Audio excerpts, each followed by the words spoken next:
Welcome back, everybody. My name is Tim. This is another Real Ideal Gear Review, and today we're looking at the Proxima PX1698.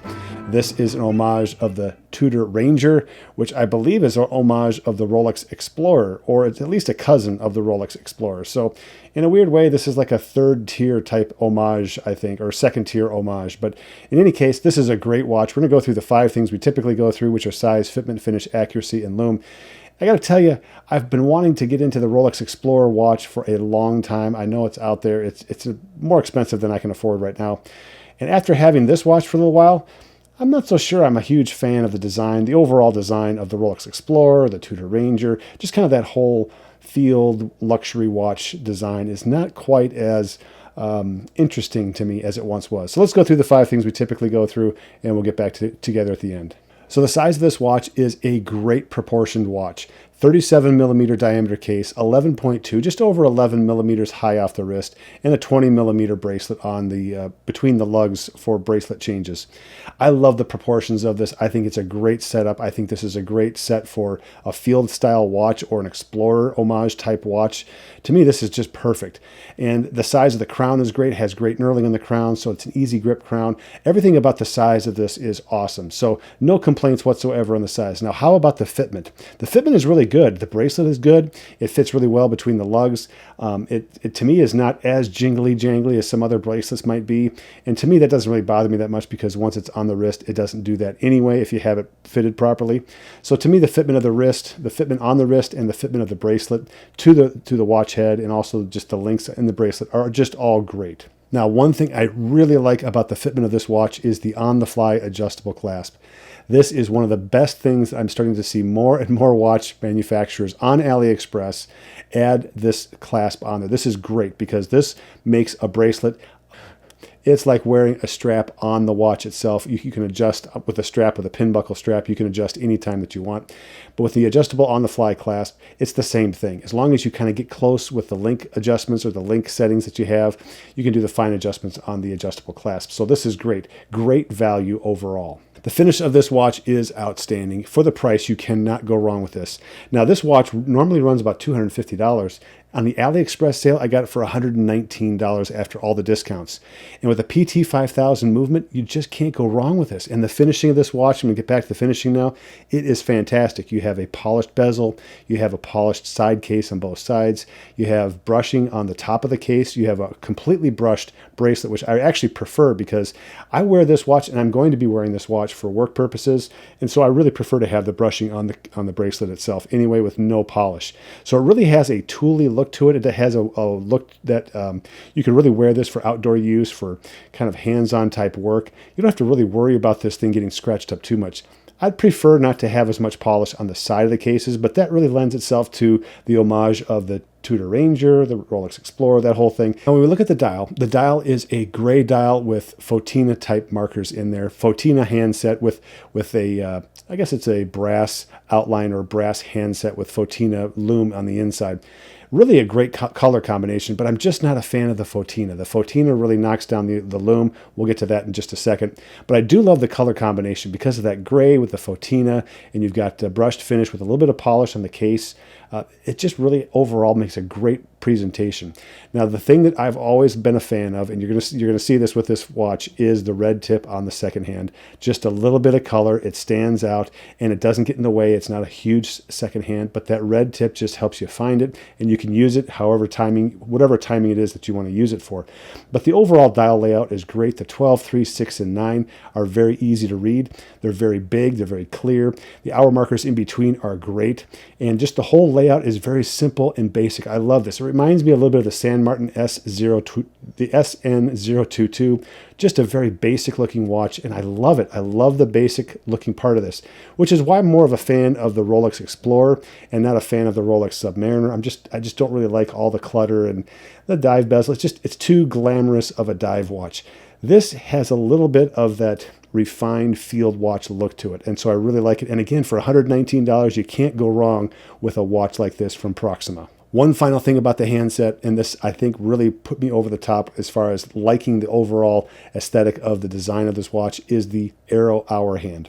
I'm not a fan of the Mercedes hour hand on the Rolex watches at all. The hour hand really appeals to me. I'm not a huge fan of the snowflake hand on the Tudor watches, so to me those two handsets just aren't my favorite. For me, the Arrow hand on the hour hand works great. I love it. It's very distinct from the minute hand, obviously very distinct from the second hand, and so it really is the best of the combinations that I've seen in this style of a watch. Now let's talk about accuracy, and this is where the wheels kind of come off with this watch. It's a PT5000 movement, and the accuracy when I received it was 40 seconds a day. Terrible. This is the worst accuracy I've ever had on an AliExpress watch. Up until this point, they've always been within spec. This one is way out of spec. As far as I'm concerned, I'm going to be diving in and regulating this one. I'm going to get it back into the typical running, under 15, maybe 10 seconds if I can get there, plus seconds per day. So I'll get there with it. But as far as receiving it from the factory, from the AliExpress shipping, it is the worst regulated watch I've had so far, but it's a great movement. I have no issues whatsoever with the PT5000 at this point. So to me, the accuracy is going to be there. It's a great smooth, high beat movement, the PT5000. So really, I'm going to enjoy this watch, I think, for a lot longer, but it is frustrating to see how far off this watch was when I received it. The legibility on this watch, again, is great. It's very simple. The 12369, easy to read. The handset is great. The hour hand is distinctly different from the minute hand and the second hand. The second hand has the red tip on the end. You have just a great contrast between the dial and the hour markers. I wish it was a little bit better with just straight white loomed markers on there rather than the Fotina loomed markers. I'm more of a fan of that color, but it does go with the gray dial. So yeah, it is fashion-wise. I think it does make a better statement that way. Now, how about the lume on this watch? The lume is very good. Is it great? Not quite. It is all-night lume on the handset, but not on the hour markers. So I appreciate that. I can still handle this watch relatively well. I'm not a huge fan of just the hour hands being readable in the early morning hours. I'd rather have both the hour hand and the hour markers together, but it works with the hour hands. I can generally tell what the time is. So of all the things on here, you can't miss out on the sapphire crystal, the AR coating. You've got 200 meters of water resistance. You've got a stainless steel case. You've got brushed bracelet. You've got on-the-fly adjustable clasp. This watch is begging to be used. And for $119, you can't go wrong with a watch like this. So to me, this kind of a watch is an outstanding work watch. I have been wearing this watch as a work watch, and I'm really getting comfortable with this. I'm just kind of losing my edge on, or my desire, I guess, for the Rolex Explorer design. I'm not so sure it's really all it's cracked up to be, but at the same time, this watch gets me close enough to it. I really appreciate that. I know it's the Tudor Ranger homage, but it's all centered around this Rolex Explorer type thing. So to me, I like it. It's not quite the watch that I was thinking it was maybe a year ago, but I'm still enjoying it. It's a great work watch. It's a great fashion watch. It's a great casual watch. You can wear this professionally. You can wear this in the office.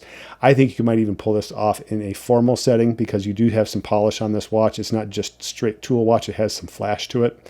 So I think there's a lot of great uses, great breadth of circumstances for this watch if you have this in your collection. And if you like the Rolex Explorer, you're going to love the price on this. You're going to love the design on this. If you're a huge fan of the Tudor Ranger, this is the watch for you. You got a PT5000 movement, a high beat movement. Now, one of the things that I don't like about this, obviously, it's the 40 plus seconds a day.